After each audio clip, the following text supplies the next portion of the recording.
जय मसीह जी। आइए हम प्रार्थना करके एक सटीक बाइबल अध्ययन में प्रवेश करेंगे। प्रभु यीशु, आपका धन्यवाद देते हैं तेरे वचन सीखने के लिए जो मौका हमें दिया प्रभु जी, ये अवसर को जो मूल्य समझकर आपको धन्यवाद देते हैं। तेरे वचन सीखने के लिए हमें सहायता करे प्रभु जी। तेरी पवित्र आत्मा, जिस पवित्र आत्मा के द्वारा इस वचन को लिखा है उसको इकट्ठे किया प्रभु जी, उस आत्मा को तूने दिया है और तेरे वचन को समझने के लिए इसलिए धन्यवाद देते हैं। इस शाम का समय पर पवित्र आत्मा तू हमारे शिक्षक बना और हमें समझा दे प्रभु जी। वचन का गुप्त बातों को हमें सिखा दे प्रभु जी। धन्यवाद देते हैं। आदर महिमा के साथ यीशु के नाम से प्रार्थना मांगते हैं, सुन और ग्रहण करें, आमीन। आज से हम अपने बाइबल अध्ययन के तीसरे विभाजन महाजल प्रलय में प्रवेश कर रहा है। इसका पृष्ठभूमि हम उत्पत्ति 4 और 5 अध्याय में पढ़े थे। यह लगभग 1500 साल का इतिहास हमें सिखा रहा है। ऐसा नहीं है परमेश्वर ने एक दिन सृष्टि किया, कुछ दिन के बाद, 1-2 साल के बाद या 100 साल के बाद पूरा सृष्टि को मिटा दिया। ऐसा नहीं। मनुष्य बहुत विकसित हुआ है। अभी भ्रमणगारी फल खोजकर भ्रमण करके फल इकट्ठा करने वाला नहीं है। खेती और पशुपालन शुरू हुआ है। आराम का समय ज़्यादा मिला है। नृत्य संगीत विकसित किया है। पाषाण युग से कांस्य युग तक, उधर से गुजर कर लोहा युग तक आए हैं। तब हमें 6 अध्याय में एक महाप्रलय, एक बाढ़ को देखते हैं। उत्पत्ति 6वां अध्याय का 1 से लेकर 8 तक का वचन हम लोग पढ़ते हैं। पूरा अध्याय 22 वचन हम लोग को पढ़ना है। हम लोग हिस्सा हिस्सा करके पढ़कर इसको समझेंगे। फिर जब मनुष्य भूमि के ऊपर बहुत बढ़ने लगे और उनके बेटियां उत्पन्न हुई, तब परमेश्वर के पुत्रों ने मनुष्य की पुत्रियों को देखा कि वे सुंदर हैं और उन्होंने जिसको चाहा उनसे विवाह कर लिया। तब यहोवा ने कहा, मेरा आत्मा मनुष्य से सदा लोम विवाद करता ना रहेगा, क्योंकि मनुष्य भी शरीर ही है। उसकी आयु 120 वर्ष की होगी। उन दिनों में पृथ्वी पर दानव रहते थे और इसके पश्चात जब परमेश्वर के पुत्र मनुष्य की पुत्रियों के पास गए तो तब उनके द्वारा जो पुत्र उत्पन्न हुए वे शूर होते थे, जिनकी कीर्ति प्राचीन काल से प्रचलित है। यहोवा ने देखा कि मनुष्यों की बुराई पृथ्वी पर बढ़ गई है और उनके मन के विचार में जो कुछ उत्पन्न होते हैं वह निरंतर बुरा ही होता है। और यहोवा पृथ्वी पर मनुष्य को बनाने से पछताया और वह मन में अधिक खेदित हुआ। तब यहोवा ने कहा, मैं मनुष्य को जिसकी मैंने सृष्टि की है पृथ्वी के ऊपर से मिटा दूंगा। क्या मनुष्य, क्या पशु, क्या रेंगने वाले जंतु, क्या आकाश के पक्षी, सबको मिटा दूंगा, क्योंकि मैं उनको बनाने से पछताता हूँ। परंतु यहोवा का अनुग्रह की दृष्टि नूह पर बनी रही। इस अध्याय में हम जल प्रलय के घटना और जहाज की वर्णन, उसका निर्माण 40 दिन और 40 रात और मनुष्य के पुत्रों और परमेश्वर की, मनुष्य के पुत्रियां और परमेश्वर के पुत्र, कितने दिन बाढ़ बढ़ता रहा, कितने कितने जानवर जहाज में प्रवेश किया।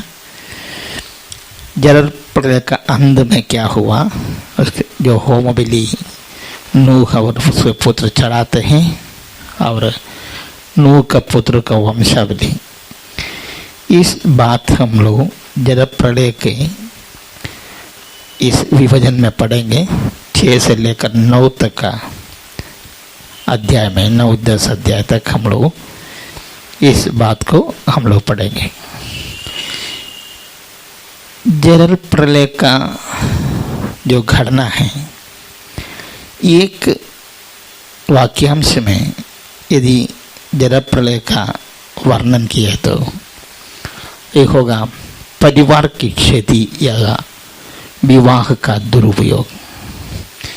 जैसे हम लोग पढ़े हैं उस वजन से आपको मालूम हुआ है 6वां अध्याय का 1 से लेकर 4 तक का वचन में यह बताएं मनुष्य की पुत्रियों और परमेश्वर के पुत्रों, इसके बारे में 2 विचारधारा रहता है।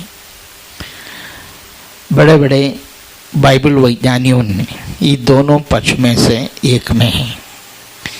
एक धारा यह है कि परमेश्वर के पुत्रों स्वर्गदूत हैं, क्योंकि बाइबल में और कई जगह पर स्पष्ट किया है कि परमेश्वर का पुत्र स्वर्गदूत है। दूसरा विचारधारा यह है कि मनुष्य के पुत्रियों कैन की वंशावली के लोग हैं और परमेश्वर का पुत्र शेत की वंशावली के लोग हैं। लगता है कि वे लोग परस्पर मिश्रित विवाह 2 वंशावलियों के बीच में द्वारा उत्पन्न हुआ है। वे निरंकुश तानाशाह या योद्धा थे जिन्होंने फाइट के द्वारा लोगों पर प्रभुत्व किया है। वे हिंसक लोग थे जो अपने पड़ोसियों की हत्या करने को टूट पड़ते थे। इन दानवों के विषय के ऊपर कोई दिखावटी महान सिद्धांत बनाने का कोशिश ना करना चाहोगा। जैसे पहले तीमुथियुस 1:4 में कहा है, अन्य प्रकार की शिक्षा ना दे, उन कहानियों और आनंद वंशावलियों पर मन ना लगाए। मेरा मानना है ये कि ये 2 वंशावली के मिश्रित विवाह है, क्योंकि यदि स्वर्गदूत और मनुष्य के संतान है तो आज भी होना चाहिए। ऐसा नहीं देखते हैं, स्वर्गदूत पुरुष होना चाहिए। खुद यीशु मसीह ने बताया है मत्ती 22:30 में और मरकुस 12:25 में और लूका 20:34 से 26 तक ये समांतर सुसमाचार में हम लोग देखते हैं। मैं मत्ती 22:30 से पढ़ता हूँ, क्योंकि जी उड़ने पर वे ना विवाह करेंगे और ना विवाह में दिए जाएंगे, परंतु स्वर्ग में परमेश्वर के दूतों के समान होंगे। और एक बात है कि नूह ने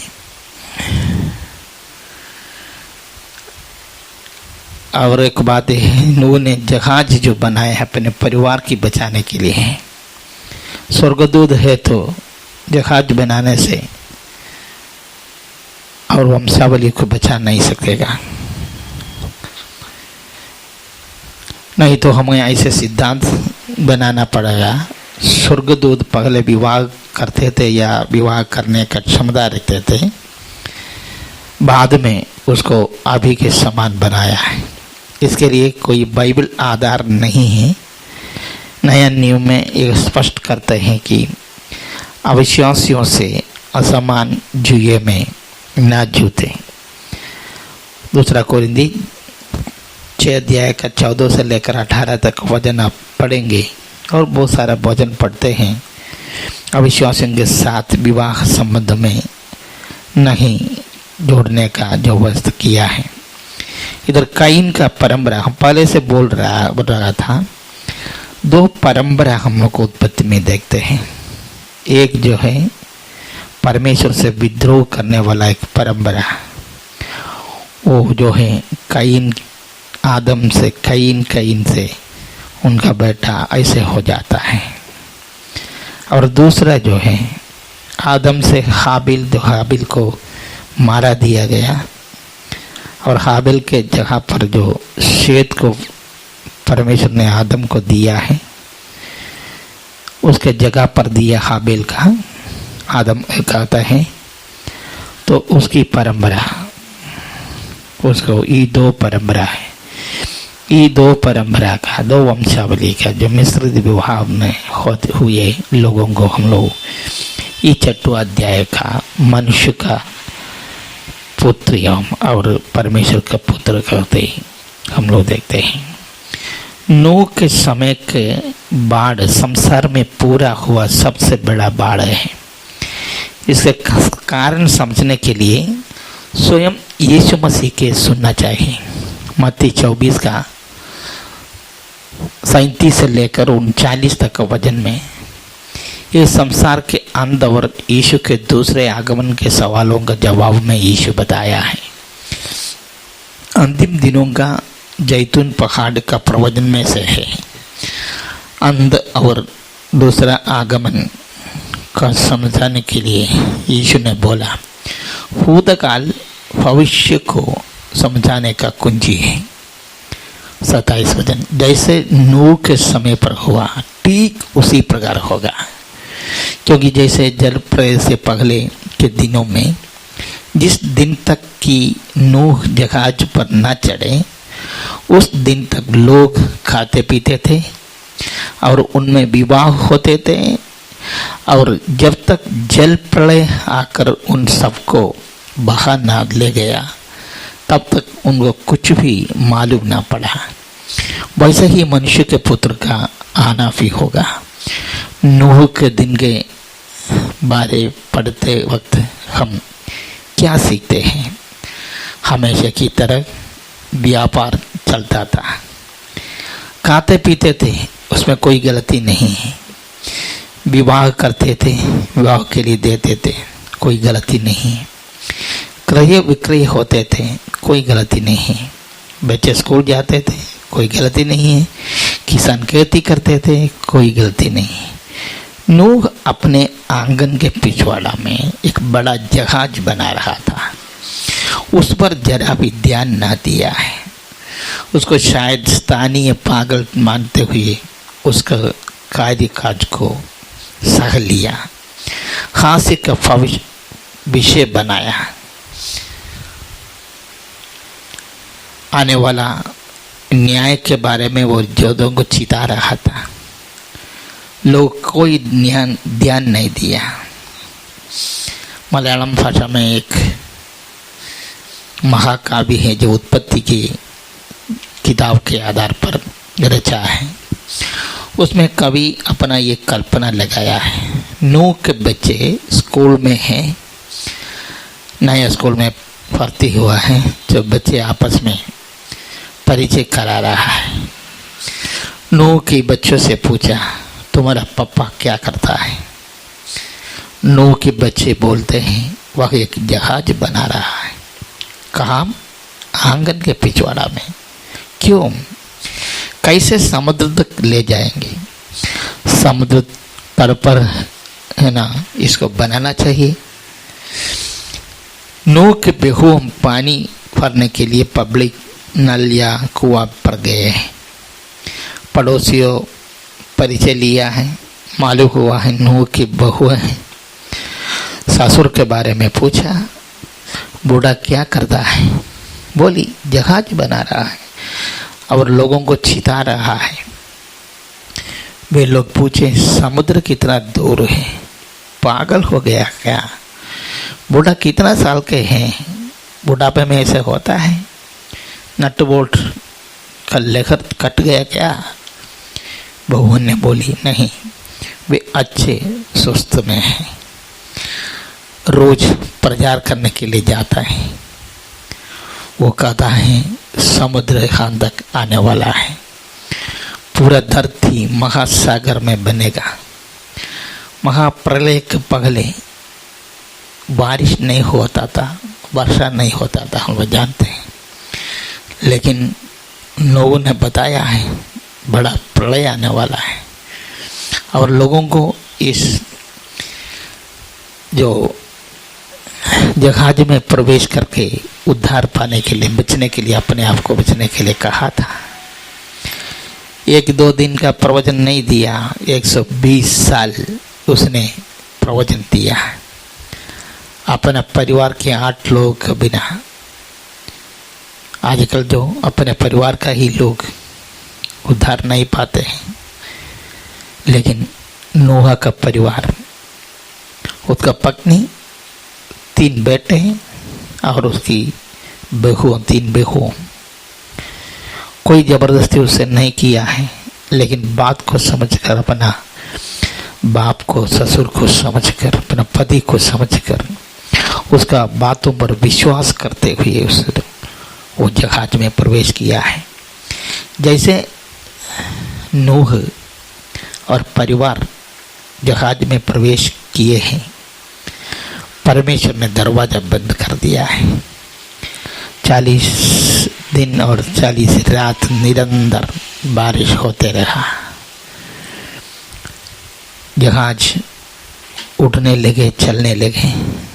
लोग दरवाजे पर खटखटाया होगा, लेकिन बहुत देर हो चुका था। जहाज बनाया है नूह बनाए ने, लेकिन बंद किया है नूह नहीं, परमेश्वर ने बंद किया है।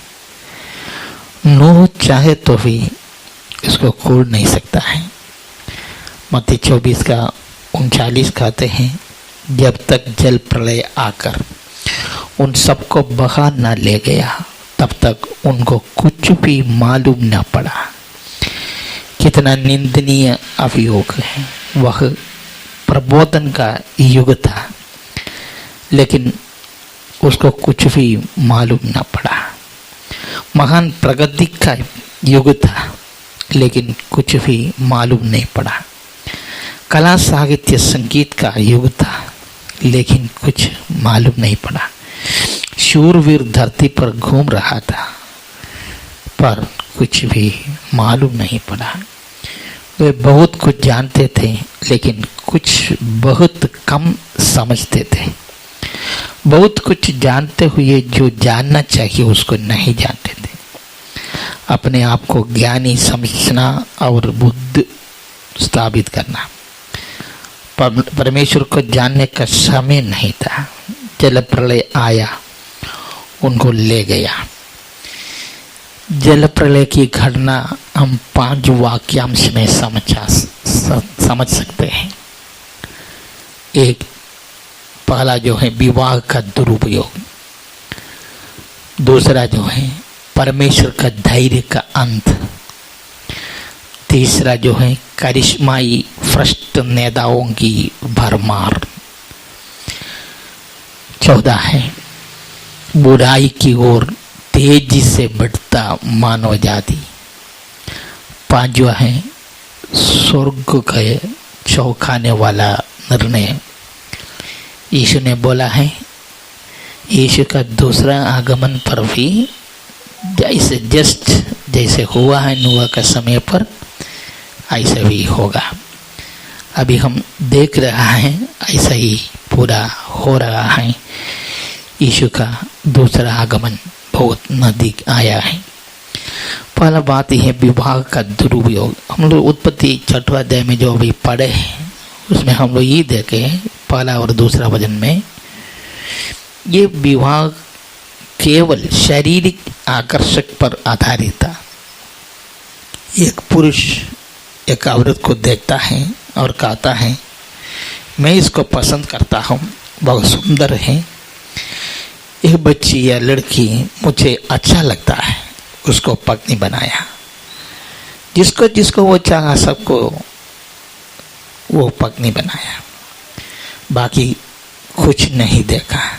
उसका बुद्धिमत्ता, प्रशिक्षण, शिक्षा, क्षमता, चरित्र, व्यक्तित्व के या परिवार की स्थिति कोई ध्यान नहीं दिया। भक्ति की कोई जगह नहीं था। विवाह पशु फूक से अधिक कुछ नहीं। पुरुष स्त्री को देखता है, पुरुष स्त्री को चाहता है, स्त्री को लेता है, परमेश्वर की सीमा को उल्लंघन करता है। दूसरा, परमेश्वर के धैर्य का अंत, उत्पत्ति 6वां का 3रा वचन। प्रलय के पहले की विचित्र नैतिकता देखकर परमेश्वर के धैर्य खोना बड़ी बात नहीं है। ये शक्त विवाद करना, मेरी आत्मा हमेशा विवाद न करेगा, ये विवाद करना शब्द जो है सुरक्षा करना करके भी परिभाषा किया है। इस तरह देखते तो वह वचन चुनौती के साथ साथ बढ़ाया हुआ अनुग्रह काफी दर्शाता है। परमेश्वर दंड को 120 साल टाल रहा है। यह मनुष्य का आयु 120 साल तक सीमित करना नहीं है, क्योंकि यही मूसा लिखा है मनुष्य का आयु 17 साल है, बल के कारण वो 80 हो सकता है। 120 साल तक मनुष्य का न्याय टाल दिया है।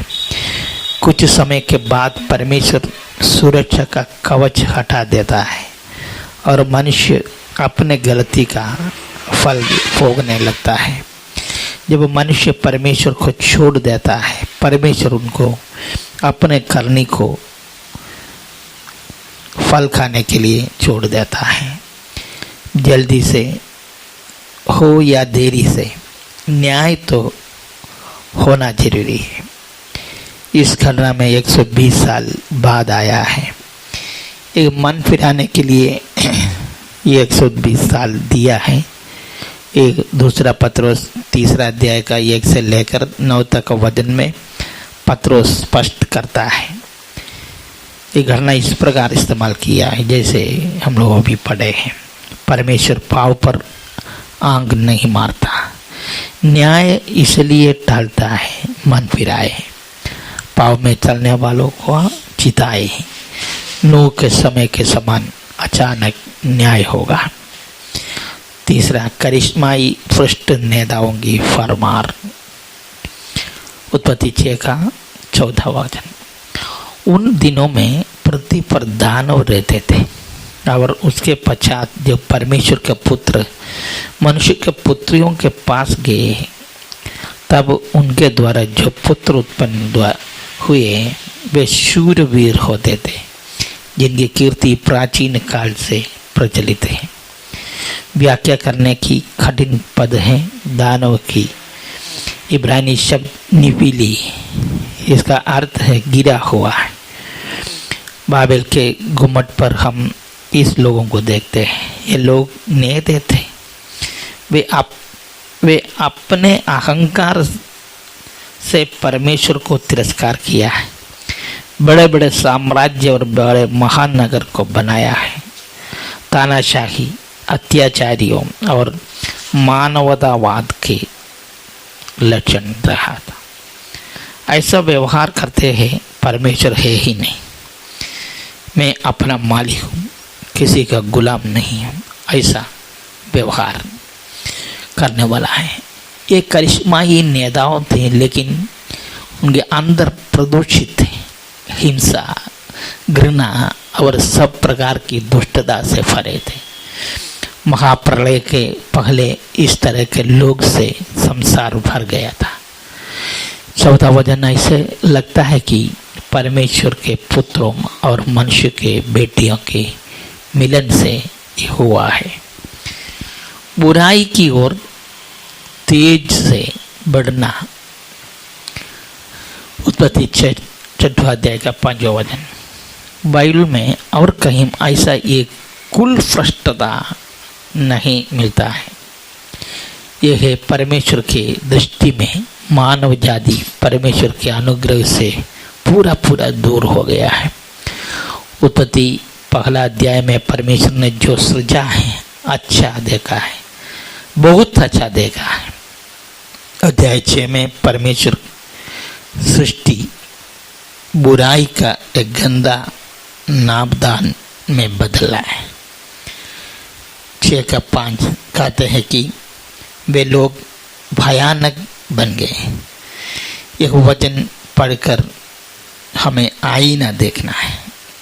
रोमियों के 3:23 का आता है, मतलब ये है कि सबने पाप किया और परमेश्वर की महिमा से रहित है। कोई फर्क नहीं पड़ता जो जंगल में रहने वाला आदिवासी हो या नगरवासी जो अभियोग के अधीन में है, सबके हृदय के विचार निरंतर बुरा है। ऐसा परमेश्वर का वचन लिखा, निरंतर मनुष्य का विचार बुरा है। 5वां, स्वर्ग से चौंकाने वाला निर्णय। उत्पत्ति 6वां अध्याय का 6 से लेकर 7 तक ये वाक्यांश को विचार कीजिए। परमेश्वर मनुष्य को बनाने से पछताया और खेदित हुआ। परमेश्वर खेदित होना उसका प्रेम का प्रतीक है। प्रभु रोबोट नहीं, मनुष्य को बनाने के बाद वे अपने से बर्बाद करता देकर कुछ भी महसूस नहीं करता, ऐसा नहीं। पृथ्वी पर भरा पाप देकर बहुत दुखी हुआ है। टूटा हुआ परिवार देकर उसका हृदय टूटा है और तोड़ा हुआ वायदों पर रो रहा था। बच्चों पर अत्याचार देकर खेदित था। भरा हुआ पाप पृथ्वी को दर्द का, दुख का, शर्म का और अपराध का एक कूड़ा घर बनाया है।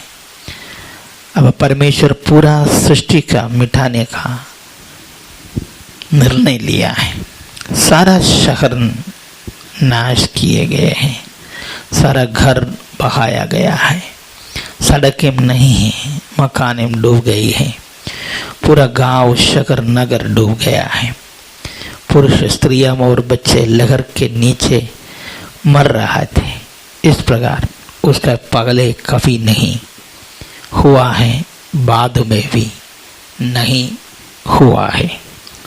8 वचन पढ़ते हैं, परंतु यहोवा के अनुग्रह की दृष्टि नूह पर बनी रही।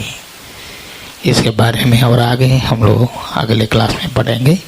तब तक परमेश्वर हमें आशीष दे। कृपया आप बाइबल रोज पढ़ने का कोशिश करें। परमेश्वर की आत्मा आपको सिखाएंगे, आपसे बात करेंगे।